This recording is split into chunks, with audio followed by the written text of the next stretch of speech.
Bismillahirrahmanirrahim. Assalamualaikum warahmatullahi wabarakatuh.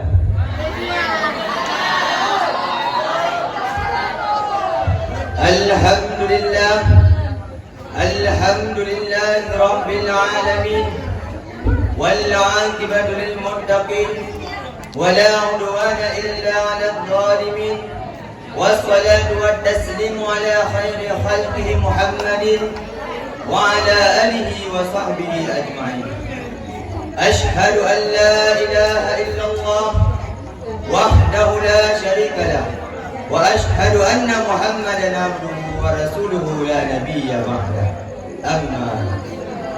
Segala puji hanya milik bagi Allah yang maha tinggi, yang meninggikan derajat insani dengan ilmu dan budi pekerti, sehingga kita dapat berjumpa kembali pada acara musabaqah tahun ini bersama para santriwati dalam naungan cinta yang hakiki.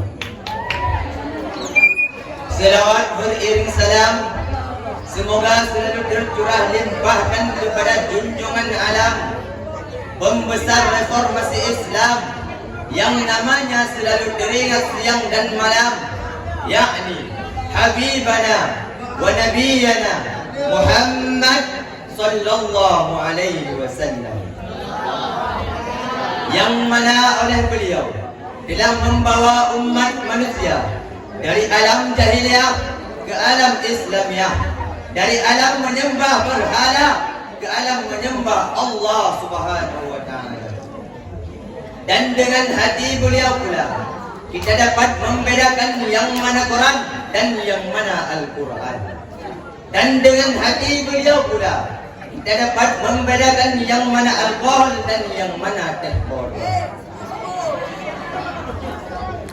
Dan kepada al dan sahabat beliau yang sudi kiranya membantu dalam menegakkan agama Allah, yang pergi dengan baju putih pulang dengan baju merah, anak menjadi yatim, istri menjadi janda, demi menegakkan kalimatul haq, yakni la ilaha illallah Muhammad Rasulullah sallallahu alaihi wasallam.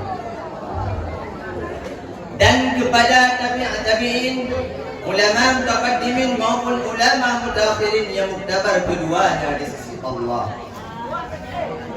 Dan ta'zim wal ikraman kami bersama kepada Abi Haji Hasbi Al-Bayuni selaku Rasul Ma'had Dayah Talibul Huda. Kita doakan Abi beserta keluarga selalu dalam lindungan Allah dan dimudahkan segala urusannya. Amin ya rabbal alamin. Dan kepada asatid wal asatidah Dayah Talibul Huda yang sudi kiranya membantu dalam memutarkan roda pendidikan dan peraturan di Dayah Talibul Huda. Yang terhormat Dewan Hakim yang berbahagia, segenap hadirin, kawan-kawan kami para peserta lembah yang mudah-mudahan diberikan Allah berkah dan hidayah. Hadirin yang dimuliakan Allah, beberapa abad silam dalam tatanan sejarah umat Islam ada banyak sekali perbuatan-perbuatan kejam dilakukan oleh manusia-manusia yang tidak memiliki rasa kemanusiaan. Jauh dari sifat kemuliaan, ada banyak wanita dilecehkan, bayi yang terlahir dengan jenis perempuan dikubur hidup-hidup tanpa ampunan. Bahkan saling membunuh antar sesama menjadi kebiasaan. Minuman dan pesta pora menjadi kebudayaan. Setiap pemimpin masing-masing mengedepankan kesombongan. Banyak jatuh korban karena kebiadaban, lebih banyak daripada jumlah korban perperangan konflik masa agama. Inilah potret bangsa jahiliyah sebelum Islam datang. Beberapa abad silam juga dalam tatanan sejarah umat Islam, tepatnya pada tanggal 12 Rabiul Awal di hari Senin, lukisan indah coretan sejarah mencetak tentang kelahiran orang yang akan membawa cahaya di tengah kegelapan. Seorang manusia spesial yang mengemban misi penting dari Yang Maha Rahman. Orang yang mengubah peradaban kelam menjadi peradaban yang penuh kebanggaan. Dialah baginda Nabi Muhammad sallallahu alaihi wasallam. Refleksi konstruksi sejarah tersebut memberikan gambaran jelas bahwa misi terpenting Nabi Muhammad adalah membawa perubahan. Dengan revolusi mental umat tidak berperadaban menjadi manusia yang penuh kesantunan, dengan menerapkan metode perbaikan moral, perbaikan perilaku, dan perbaikan akhlak. Dalam perspektif komunikasi dakwah, Nabi Muhammad sallallahu alaihi wasallam telah melakukan inovasi proses perubahan sosial. Karena dengan kemuliaan perilakunya secara dinamis dan sistematis, akhlak Nabi dapat diterima oleh masyarakat jahiliyah dan dapat diadopsi oleh semua orang tidak terbatas zaman. Oleh karenanya hadirin, sekaligus memperingati kelahiran Nabi Muhammad sallallahu alaihi wasallam, dalam acara musabaqah qiraatul kutub di Thalibul Huda yang ke-13, kami akan membahas tuntas kemuliaan salah satu akhlak Nabi melalui syarah Al-Quran kami yang berjudul Meneladani Akhlak Nabi Muhammad sallallahu alaihi wasallam dalam sikap rendah hati.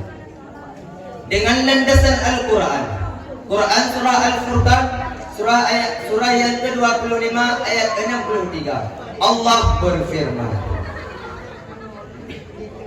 أعوذ بالله من الشيطان الرجيم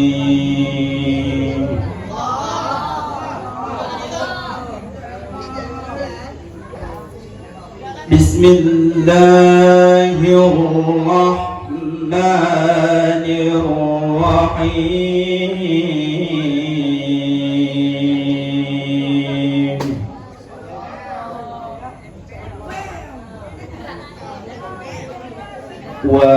وعباد الرحمن الذين يمشون على الأرض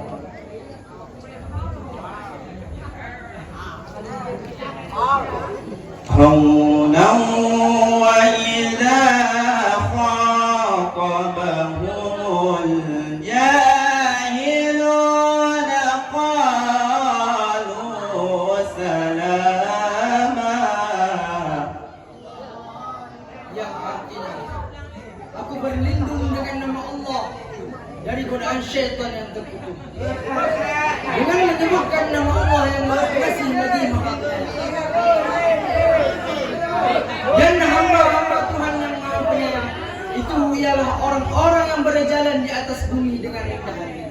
Dan apabila orang bodoh menyapa mereka, mereka mengucapkan kata-kata yang mengandung keselamatan. Quran surah Al-Furqan surah 25 ayat.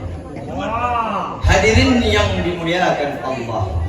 Menurut keterangan dari Jalaluddin Asyuti dan Jalaluddin Al-Mahalli mengenai penjelasan ayat ini, bahwa ibadur rahman yang dimaksudkan adalah hamba-hamba yang baik yang berjalan di muka bumi dengan tenang dan rendah diri. Kemudian apabila orang jahil menyapa mereka untuk mengajak berbicara dengan hal-hal yang tidak disukai, maka hamba tersebut mengucapkan kata-kata yang mengandung keselamatan atau kata-kata yang menghindarkan hamba tersebut dari dosa. Demikian interpretasi Al-Quran surah Al-Furqan ayat 63 dalam tafsir Jalalain. Ayat tersebut memberikan pemahaman kepada umat manusia bahwa hamba Allah yang baik adalah hamba yang merendahkan diri terhadap sesama manusia, tanpa membedakan serata apalagi harta, tanpa membedakan tahta apalagi kasta, tanpa membedakan bangsa apalagi bahasa. Hadirin yang dimuliakan Allah, inilah salah satu kunci sukses dakwah Nabi dalam revolusi mental masyarakat jahiliyah. Karena dengan kerendahan hati yang dilakukan Nabi dapat memberikan dampak positif kognitif secara psikologis maupun sosiologis. Rasulullah sallallahu alaihi wasallam menegaskan perintah untuk bersikap rendah hati dalam sebuah hadis riwayat Muslim dari Iyad bin Himar radhiyallahu anhu. Inna Allah awha ilayya an tawadahu hatta la yafhara ahadun ala ahadin wa la yabghi ahadun ala ahadin. Rawahu Muslim. Yang artinya sesungguhnya Allah memberikan wahyu kepadaku bersikap rendah hati semua, sehingga seseorang tidak merasa bangga atas orang lain dan seseorang tidak melakukan penganiayaan terhadap orang lain. Pentingnya sikap rendah hati hadirin berdasarkan sabda Nabi Muhammad sallallahu alaihi wasallam adalah menjadikan kita terhindar dari dosa-dosa. Khususnya hadirin, kita terhindar dari perbuatan aniaya terhadap sesama. Sehingga hadirin, sikap rendah hati dapat menjadikan kita lebih dihargai oleh orang lain. Karena itu hadirin, hilangkanlah sikap sombong, angkuh, dan tidak mau menghargai orang lain. Hadirin yang setia, yang mudah-mudahan diberikan rahmat oleh Allah. Seseorang tidak akan meninggalkan sikap rendah hati kecuali kesombongannya menguat. Dan seseorang tidak akan merasa sombong kecuali keangkuhan hatinya meningkat. Dan seseorang tidak akan merasa angkuh kecuali akalnya sudah tidak sehat. Ibrahim bin Ashir radhiyallahu anhu pernah bertanya kepada Fudail tentang rendah hati. Kemudian Fudail menjawab, rendah hati itu bila kamu duduk dan patuh terhadap kebenaran, walaupun kebenaran itu datang dari anak kecil atau orang bodoh, kamu tetap mau menerimanya. Dalam Al-Quran surah Asy-Syu'ara ayat 215, Allah berfirman, واخفض جناحك لمن اتبعك من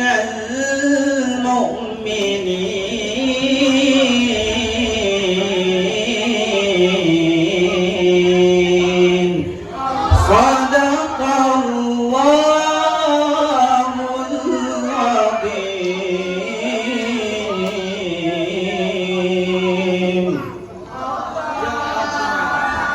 Dan rendahkanlah dirimu terhadap orang-orang yang mengikutimu, yaitu orang-orang yang beriman. Maha benar Allah atas segala firman-Nya. Quran surah Asy-Syu'ara surah 26 ayat 215. dalam ayat tersebut Allah menjelaskan bahwa kita seharusnya merendahkan diri kepada orang lain seperti yang telah dilakukan Nabi Muhammad sallallahu alaihi wasallam dalam proses dakwah beliau, sehingga dapat melakukan perubahan drastis dari masa kelam menuju masa yang penuh kejayaan, terlebih khusus kepada orang-orang yang beriman. Hadirin yang dimuliakan Allah, pada ketika Nabi Muhammad berada di kota Taif, beliau meminta tolong kepada orang-orang Taif. Namun apa yang terjadi? Mereka tidak menolong Rasulullah dan bahkan mereka mencaci maki Rasulullah, dan yang lebih parah lagi, mereka menyuruh anak-anak mereka itu untuk melemparkan batu dan kotoran unta kepada Rasulullah, sehingga keluarlah darah di kepala Rasulullah. Lalu malaikat penjaga gunung Taif mendatangi Rasulullah dan berkata kepada Rasulullah, wahai Muhammad, perintahkan olehmu akan aku agar kulemparkan gunung ini ke atas mereka itu. Maka Nabi menjawab, jangan wahai malaikat, mungkin suatu saat nanti keturunan-keturunan mereka akan menjadi pengikut ajaranku. Terbukti sampai saat ini di kota Taif masih banyak orang-orang yang menganut ajaran Nabi Muhammad, yaitu ialah ajaran Islam.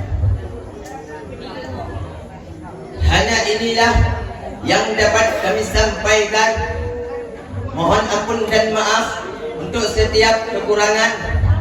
Terima kasih untuk segala perhatian.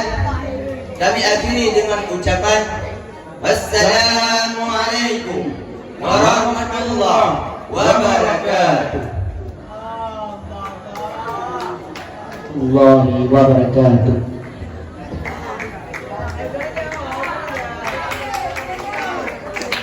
Dan hakim yang